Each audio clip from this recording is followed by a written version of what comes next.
নমস্কার। মেষ রাশি 7.5 চলছে, কিন্তু শনিদেব আপনার দ্বাদশে বক্রী হতে চলেছেন। আগামী 26শে জুলাই শনিদেব বক্রী হবেন এবং 11ই ডিসেম্বর পর্যন্ত তার এই বক্রগতি আবার আমরা দেখতে পাবো। সুতরাং 26শে জুলাই থেকে 11ই ডিসেম্বর পর্যন্ত মেষ রাশি বা লগ্নের মানুষদের দুশ্চিন্তা একটু বাড়তে চলেছে, এটাই কিন্তু আমরা ভেবে চলেছি।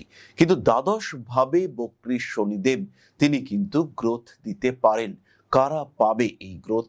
যারা বিদেশে রয়েছেন সেই সমস্ত মানুষ গ্রোথ পাবেন, যারা তাদের দ্বাদশ ভাবকে ব্যবহার করে চলেছেন।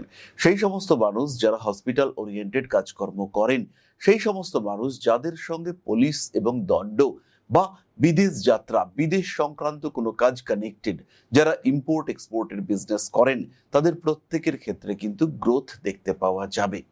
খেয়াল রাখবেন, কোনো গ্রহ বক্রী হওয়া মানে সে পৃথিবীর ঘনিষ্ঠ হয়েছে। এবার সেই গ্রহটি কিন্তু পৃথিবীর উপরে অবস্থিত, সমস্ত মানুষের উপরে, সমস্ত বিষয়ের উপরে তার নিয়ন্ত্রণ বাড়বে। কালপুরুষের দ্বাদশ ভাবে, মেষ রাশির দ্বাদশ ভাবে শনিদেব তিনি বক্রী হচ্ছেন। তাই মেষ রাশি বা লগ্নের মানুষদেরকে একটু সচেতন থাকতে হবে। প্রথমেই তাকে পা বাঁচিয়ে চলার চেষ্টা এটা করতে হবে। স্কুটি চালাচ্ছেন, বাইক চালাচ্ছেন, দৌড়চ্ছেন, আপনি একজন নৃত্যশিল্পী, আপনি একজন ফুটবলার ইত্যাদি হতে পারেন। প্রত্যেকটি ক্ষেত্রে পা বাঁচিয়ে চলার চেষ্টা করতে হবে। হঠাৎ করে অকারণ অজানা কোনো বিপদ সেটা সমস্যা ডেকে আনতে পারে। জুতোর ফিতে বাইকের ফুট স্ট্যান্ডে জড়িয়ে গিয়ে অ্যাক্সিডেন্ট হওয়ার সম্ভাবনা, এরকম যেটা কারোর ক্ষেত্রে কখনো হয়নি সেরকম কিন্তু আপনার ক্ষেত্রে ঘটতে পারে। মাথা গরম হয়ে যাওয়ার সামান্য টেন্ডেন্সি রয়েছে। বিবাহ বহির্ভূত সম্পর্কের মধ্যে অ্যাটাচমেন্ট এবং দৃঢ়তা সেটা বাড়তে দেখতে পাওয়া যাবে। দ্বাদশ ভাবে শনিদেব কিছু পাওনা টাকা পয়সা হঠাৎ করে প্রাপ্ত হতে পারেন। দ্বাদশ ভাবে শনিদেবের কারণে মেষ রাশি বা লগ্নের মানুষ তারা বাড়ি পরিবর্তনের একটা সুযোগ প্রাপ্ত হতে পারেন। এই সময় একটা বড় ট্রিটমেন্টের সুযোগ রয়েছে। বিশেষ করে যারা শারীরিক সমস্যায় দীর্ঘদিন ধরে ভুগছিলেন তাদের ক্ষেত্রে একটা অপারেশন, তাদের ক্ষেত্রে হসপিটালাইজেশন, এই ধরনের ট্রিটমেন্ট সেটা দেখতে পাওয়া যাবে। শিক্ষা সূত্রে, কর্মসূত্রে বিদেশ যাত্রার সুযোগ সেটা বাড়তে পারে। তবে সবচেয়ে বড় কথা, মেষ রাশি বা লগ্নের মানুষদেরকে এই সময় নিজের শরীরের দিকে অনেক বেশি যত্নশীল হতে হবে। স্বামী কিংবা স্ত্রীর আর্থারাইটিস হয়েছে, স্বামী কিংবা স্ত্রীর কোনো রকম ব্লাড ওরিয়েন্টেড সমস্যা হয়েছে, শরীরটা শুকিয়ে যাচ্ছে, খেতে পারছেন না, মনে হচ্ছে শরীরের উপরে কোনো ব্ল্যাক ম্যাজিক বা নেগেটিভ এনার্জির ইম্প্যাক্ট রয়েছে, প্রত্যেকটি ক্ষেত্রে এই সময় কিন্তু সচেতন হতে হবে। শরীরের মধ্যে চাপা যন্ত্রণা, ট্রিটমেন্ট করাচ্ছেন কিন্তু কোনো সলিউশন আসছে না, এরকম সমস্যায় যদি আপনি ভুক্তভোগী হয়ে থাকেন সেই ক্ষেত্রে এটা অবশ্যই খেয়াল রাখতে হবে। শরীর কিন্তু খারাপ হচ্ছে এবং কোনো এক্সটার্নাল রিয়েজেন্ট সেটা কিন্তু আপনাকে ডিস্টার্ব করতে পারে, তাকে কন্ট্রোল করার চেষ্টা এটা আপনাকে করতে হবে। এই সময় মেষ রাশি বা লগ্নের মানুষদের স্পিরিচুয়াল অ্যাটাচমেন্ট বাড়বে। মোক্ষ ত্রিকোণ হঠাৎ অ্যাক্টিভ হয়ে যাওয়ার সম্ভাবনা এটা রয়েছে। মেষ রাশি বা লগ্নের বহু মানুষ তারা কিন্তু এই সময় ইষ্ট দর্শন প্রাপ্ত হবেন। মনের মধ্যে একটা অদ্ভুত হালচাল হচ্ছে, মনের মধ্যে মনে হচ্ছে কেউ একজন প্রবেশ করতে চাইছে, মনের মধ্যে কোনো একটা বিশেষ বিষয়ে আপনার আগ্রহ সেটা বাড়তে দেখতে পাওয়া যাচ্ছে। মানসিক দিক থেকে একটা অদ্ভুত উচ্ছ্বাস, যার কারণে আপনি নিজের প্রতি একটা অদ্ভুত আত্মবিশ্বাস ফেস করতে শুরু করেছেন।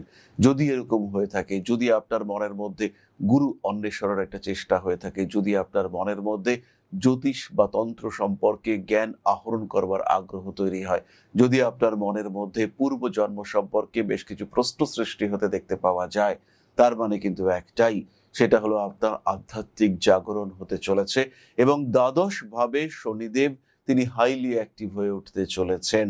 সুতরাং শনিদেবের এই দ্বাদশে অবস্থান আঘাত প্রাপ্তির সম্ভাবনা যেমন নিয়ে এসেছে, তেমনি অন্তর্মুখী জাগরণ তার কিন্তু সম্ভাবনা নিয়ে এসেছে। আপনার ডেভেলপমেন্ট, আপনার সাবকনশিয়াস মাইন্ডের উন্মোচন ইত্যাদি কিন্তু এই সময় হতে দেখতে পাওয়া যাবে। সমাজের উপরে, মানুষের উপর একটা নিয়ন্ত্রণ সৃষ্টি করবার চেষ্টা সেটা এই সময় সৃষ্টি হতে পারে। নিঃসন্দেহে নির্দ্বিধায় নিজের মনকে গুরুত্ব দেওয়ার মানসিকতা এই সময় সৃষ্টি হতে দেখতে পাওয়া যাবে। মেষ রাশির প্রথম নক্ষত্র অশ্বিনী। শনিদেব বক্রী হচ্ছেন, অশ্বিনী নক্ষত্রের মানুষদের কর্মক্ষমতা এবং কর্মযোগ এটা বাড়তে দেখতে পাওয়া যাবে। অর্থাৎ 26শে জুলাই থেকে 11ই ডিসেম্বর পর্যন্ত অশ্বিনীর কর্মসংস্থান হচ্ছে। বিয়ের কথাবার্তা এগিয়েও পিছিয়ে আসতে পারে, শির দ্বারা কোমরের নিচের অংশ আঘাতপ্রাপ্ত হতে পারেন, হঠাৎ কোনো রকম যন্ত্রণার কারণে কষ্টপ্রাপ্ত হতে পারেন, বাড়ি পরিবর্তনের চিন্তা চেষ্টা করা যেতে পারে। আইনি জটিলতা এড়িয়ে চলার চেষ্টা করতে হবে। অশ্বিনীর কিন্তু ভুল বোঝার শিকার হতে পারেন। কোনো একটা মিসআন্ডারস্ট্যান্ডিং স্বামী স্ত্রীর মধ্যে দূরত্ব বাড়াতে পারে, পার্টনারশিপের মধ্যে অশান্তি বাড়াতে পারে, আপনার সঙ্গে আপনার কর্মচারীদের দ্বন্দ্ব সেটা বাড়িয়ে দেওয়ার সম্ভাবনা তৈরি হতে পারে। আইনি জটিলতা এড়িয়ে চলতে হবে। ব্যবসার ক্ষেত্রে কিছু সমস্যা সৃষ্টি হতে পারে। পারিপার্শ্বিক ক্ষেত্রে কিছু স্ট্রেস ফ্যাক্টর কাজ করবার সংযোগ দেখতে পাওয়া যায়। ফিনান্সিয়াল স্ট্রেস অবশ্যই আসতে পারে। চোখে কোনো ইনফেকশন হওয়ার সম্ভাবনা রয়েছে। মায়ের শরীর স্বাস্থ্য নিয়ে দুশ্চিন্তায় পড়তে পারেন অশ্বিনী। পরবর্তী নক্ষত্র ভরণী। শনিদেব বক্রী। 26শে জুলাই থেকে 11ই ডিসেম্বর টাকা পয়সা নষ্ট হতে পারে। অকারণ খরচ, ফোনটা কানে নিতে গেলেন, হাত থেকে পড়লো, ভাঙলো, এমন ভাবে ভাঙলো যে নতুন একটা ফোন নিতেই হবে। দোকানে গেলেন, 20,000 টাকা বাজেট নিয়ে 20,000 টাকার ফোন না কিনে 20,000 ডাউন পেমেন্ট করে 1 লাখ টাকার ফোন কিনে বাড়িতে আসলেন। বাড়লো আপনার ইএমআই, আপনি পড়লেন টেনশনে। এমনিতেই ইএমআইতে আপনি জর্জরিত, তারপর আর একটা স্ট্রেস শুরু হয়ে গেল। ভীষণ সমস্যা, এরকম সমস্যায় পড়তে পারেন ভরণী নক্ষত্রের মানুষরা। দ্বিতীয় বিয়ের কথাবার্তা এগোবার সম্ভাবনা রয়েছে। পৌরোহিত্য, তন্ত্র ইত্যাদি বিদ্যায় উন্নতির সুযোগ আসছে। বাড়ি পরিবর্তন অবশ্যই করা যেতে পারে। মানুষের দ্বারা অল্প বিস্তর প্রতারিত হতে পারেন। আত্মবিশ্বাস বাড়বে, কিছু সিদ্ধান্ত গ্রহণ করা যেতে পারে। ব্যবসার ক্ষেত্রটি ভালো। হতে পারেন আপনি একজন গৃহবধূ, কিন্তু নিজের জন্য কিছু করবার সুযোগ সেটা আপনার সামনে আসতে চলেছে। পারিপার্শ্বিক পরিস্থিতিগত কিছু জটিলতা আপনাকে অস্থির করে তুলতে পারে, কিন্তু তার মধ্যেও আমি আপনাকে বলবো না যে নিজেকে হ্যাপি রাখার চেষ্টা সেটা অবশ্যই করতে হবে। একটু দান করা যেতে পারে, সেটা এই দ্বাদশে শনিদেবের নেগেটিভিটিকে অনেকটাই কমাবে। এবং যেহেতু বক্রী তাই উগ্র এই শনিদেব, তাই তার নেগেটিভিটিকে অনেকটাই কমাবে। ভরণী নক্ষত্র শুধু নয়, মেষ রাশির প্রত্যেকটি মানুষ দান করতে পারেন। আর সেই সঙ্গে সঙ্গে আমাদের চ্যানেলটিকে অবশ্যই সাবস্ক্রাইব করতে হবে, কারণ প্রত্যেকটি সাবস্ক্রিপশন স্পেশাল ইন্সপিরেশন হয়ে আমাদের কাছে আসে। প্রত্যেকটি সাবস্ক্রিপশনকে আমরা মনে করি মানুষের আশীর্বাদ। যাই হোক, পরের নক্ষত্র কৃতিকা। বক্রী শনিদেব, কৃতিকা নক্ষত্র। 26শে জুলাই থেকে 11ই ডিসেম্বর। বাবার শরীর খারাপ হতে পারে, আপনার মাথা অতিরিক্ত গরম হওয়ার সম্ভাবনা রয়েছে। হঠকারিতা, উগ্রতা, আইনি জটিলতার দিকে আপনাকে ঠেলতে পারে। প্রত্যেকটি কাগজ, প্রত্যেকটি তথ্য ঠিকঠাকভাবে মেনটেন করার চেষ্টা করুন। কোনো ভুল হলে সেই ভুল কিন্তু আপনার জন্য ক্ষতি সাধক হতে পারে। বাবার সঙ্গে সম্পর্ক খারাপ হওয়ার সম্ভাবনা রয়েছে। মানসিক চাপ থেকে নিজেকে মুক্ত রাখুন। প্রেমের ক্ষেত্রে অস্থিরতা বাড়তে পারে। রাজনৈতিক সক্রিয়তা বৃদ্ধির সম্ভাবনা অবশ্যই রয়েছে। নান্দনিক কাজকর্মের ক্ষেত্রে কিছুটা উন্নতি দেখতে পাওয়া যাবে। বাড়ি পাল্টানো অবশ্যই যেতে পারে।